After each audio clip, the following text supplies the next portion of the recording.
Saya diminta sama panitia itu kaitannya dengan strategi pembelajaran Ramadan. Ini luar biasa, panitia ini saya sangat mengapresiasi tema-temanya sangat update, gitu, up to date begitu ya, sesuai dengan perkembangan, sesuai dengan kebutuhan begitu. Apalagi sekarang mau memasuki bulan Ramadan, gitu ya. Nah, di sini strategi pembelajaran Ramadan itu kita tujuannya ingin membangun generasi berkarakter dengan pendekatan 7 kebiasaan anak Indonesia hebat.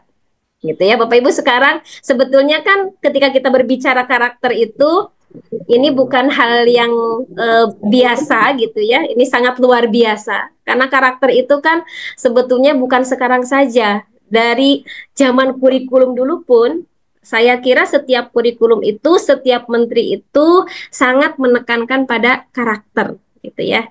Dengan sekarang itu ada pendekatan 7 kebiasaan anak Indonesia hebat. Zaman dulu pun anak-anak itu sudah hebat gitu ya.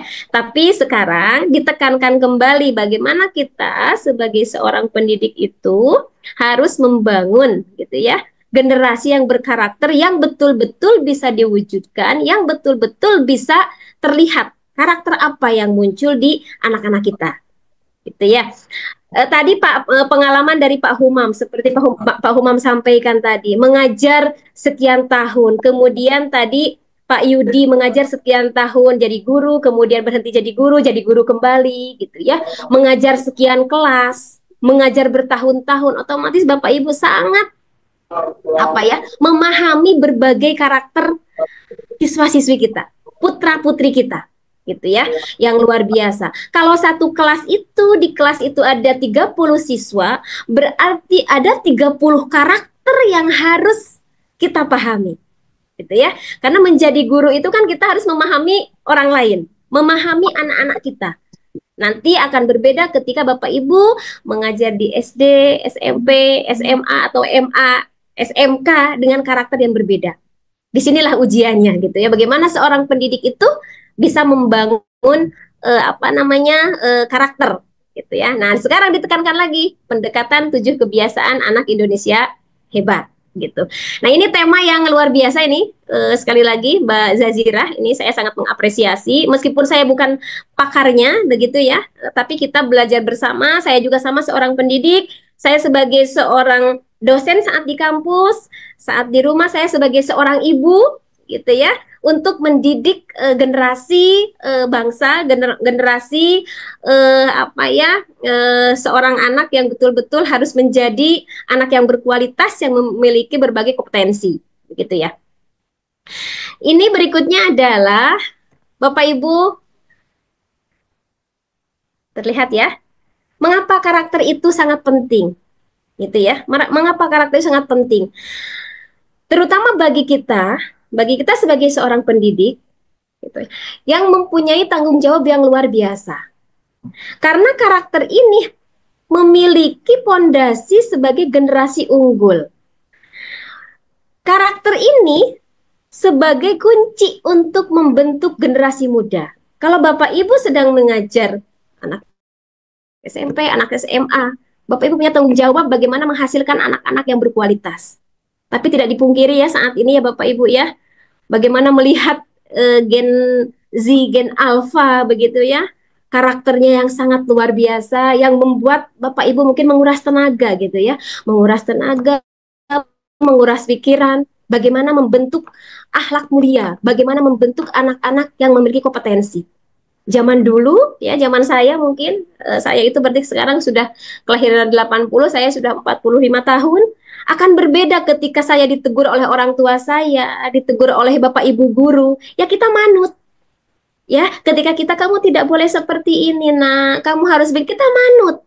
Tapi kalau sekarang, bagaimana cara kita menegur anak-anak kita? Ketika diksi atau kalimat yang kita sampaikan ke anak itu berbeda atau nadanya agak tinggi, bukan do, tapi do gitu kan ya. Pasti nanti anak itu akan reaktif. Ya, dengan generasi sekarang.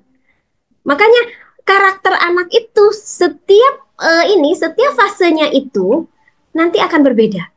Nah, ini yang harus kita pahami bersama sebagai seorang pendidik. Kita tidak bisa menyamakan zaman dulu dengan zaman sekarang. Apalagi gen-gen sekarang tuh kan gen yang luar biasa ya, Mbak Jazirah ya. Sekarang anak itu kalau dinasehatin sedikit, orang tua atau guru bilangnya hanya satu kata, tapi anak-anak kita tuh sekarang menjawabnya sekian kalimat, ya.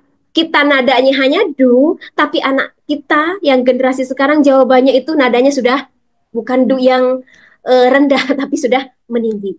Nah, ini yang menjadi PR kita bersama. Makanya kenapa karakter itu adalah penting, gitu ya. Dan pondasi ini, pondasi unggul ini, mohon maaf Bapak Ibu, tidak hanya bisa dibentuk di rumah, gitu ya, tidak hanya bisa dibentuk di sekolah, tapi harus bersinergi, gitu kan. Banyak kan, mohon maaf, banyak orang tua itu memondokan anaknya gitu. Kenapa? Biar soleh katanya gitu ya. Biar soleh, biar nurut katanya begitu. Padahal sebetulnya pembentukan yang paling pertama dan utama itu bukan di sekolah, tapi di rumah. Bagaimana kita sebagai orang tua membekali anak-anak kita, memberikan fondasi yang kuat. Nah, ini yang kadang mohon maaf salah kaprah ya, memondokan anak biar jadi anak yang soleh katanya, biar jadi anak yang tertib begitu ya. Padahal seharusnya fondasi yang pertama dan utama itu adalah di rumah. Orang tuanya lah yang betul-betul harus memberikan fondasi unggul ini. Gitu ya, makanya harus bersinergi antara rumah dan sekolah. Karena tantangannya sekarang luar biasa begitu, okay? Kemudian kenapa karakter itu penting? Yang kedua adalah nilai-nilai utama.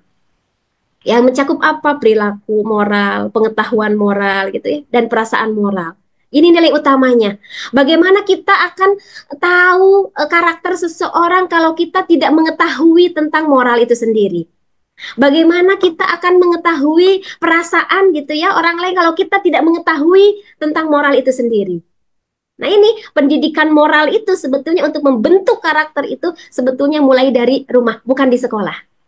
Nah, nanti ketika anak mulai diterjunkan ke sekolah, berinteraksi dengan sesamanya, begitu ya, saling berinteraksi, nanti ada yang dari suku Jawa, Sunda, Sumatera gitu, dan lain sebagainya, dia akan berinteraksi. Karakter mana yang akan muncul? Gitu ya, karakter mana yang kira-kira masih anak itu akan dimiliki. Nah, kita sebagai orang tua bisa mengkontrol di sana, gitu ya. Nah, kemudian yang berikutnya adalah mengapa karakter itu penting? Ini adalah merupakan kebiasaan positif. Ya, kebiasaan positif itu ini kebijakan dari pendidikan nasional menekankan pada pembiasaan positif bagi peserta didik. Nah, pembiasaan ini kan sebetulnya bukan hanya di sekolah, tapi dari rumah. Pembiasaan apa? Sekarang seperti untuk Indonesia Hebat bangun pagi, begitu ya. Kemudian ada ibadahnya seperti apa. Kalau anak sudah tertanam pada dirinya, sudah terbentuk dari rumah itu, ketika di sekolah pun dia akan mengikuti aturan-aturan yang ada di sekolah. Karena apa? Dia sudah punya bekal dari rumah. Tapi Bu Ika bagaimana ketika anak itu mohon maaf, saya kemarin baru membaca ya, ada keluhan dari orang tua, anak SMP kok dableknya minta ampun. Sampai orang tua itu, seorang ayah itu mengusir anaknya, Bu Desti. Bayangkan seorang ayah mengusir anaknya, saking apa? Dableknya anak SMP loh ini. Saya sampai membaca si ayah kronologisnya itu, saya kok anak laki-laki saya itu sudah dinasehati berkali-kali, dia ngeyel, tidak mau mendengarkan, sampai kata ayah tersebut dia sampai mengusir putranya, padahal masih SMP. Bayangkan Mbak Jazira. Di rumah aja si anak sudah tidak nyaman, gitu kan? Di rumah saja si anak sudah tidak ada istilahnya wadah. Bagaimana dia di luar? Begitu kan? Makanya kadang orang tua itu mohon maaf, orang tua itu kita mari bijak menjadi orang tua, mari kita bijak menjadi seorang pendidik. Jadilah pendengar yang baik. Kadang kita itu seorang pendidik, seorang guru, seorang orang tua hanya ingin didengarkan. Gitu ya. Sekali-kali mari kita mendengarkan. Mari kita dengarkan anak itu maunya seperti apa. Kita bikin ruang, kita bikin wadah nih untuk anak-anak kita. Gitu ya, Mbak Jazira, mari kita bikin wadah gitu kan. Agar apa? Agar anak ketika ada permasalahan yang tidak nyaman, baik di sekolah maupun di rumah, tidak curhatnya itu ke medsos. Begitu ya Bu Desti ya, Pak Yudi ya. Banyak anak-anak curhat ke medsos. hari ini saya sebel dengan orang tua saya sebel dengan guru saya. Itu sangat luar biasa. Karena apa? Kita sebagai orang dewasa, kita sebagai orang tua, baik yang di sekolah maupun di rumah, tidak memberikan wadah. Kurang memberikan wadah. Akhirnya anak apa? Dipendam. Karena ketika menyampaikan pasti akan dimarahin. Gitu ya. Tapi kalau kita dari awal sudah memberikan ke anak itu ruang, wadah untuk berdiskusi, begitu ya. Apalagi soalnya generasi sekarang itu anak-anak tidak bisa. Dilarang tidak bisa sekarang Mbak Jazira. Ya, tidak bisa anak sekarang tuh ya Pak Yudi ya, Pak Humam ya, anak-anak tidak boleh ini, tidak bisa. Ya Bu Desti ya, tidak bisa kan anak sekarang dilarang ya Bu Desti ya. Nggak boleh ini, tidak boleh itu. Tapi anak diajak berdiskusi dengan orang tua, diajak berdiskusi dengan guru. Gitu ya. Anak sekarang itu kan sangat luar biasa. Apa ya, tantangan bagi kita apalagi ingin membentuk karakter tadi. Nah, inilah mengapa karakter itu penting. Saya kira Bapak Ibu sudah sangat mengetahui ya di kelas begitu ya. Saat oh karakter anak ini begini, oh berarti treatmentnya begini.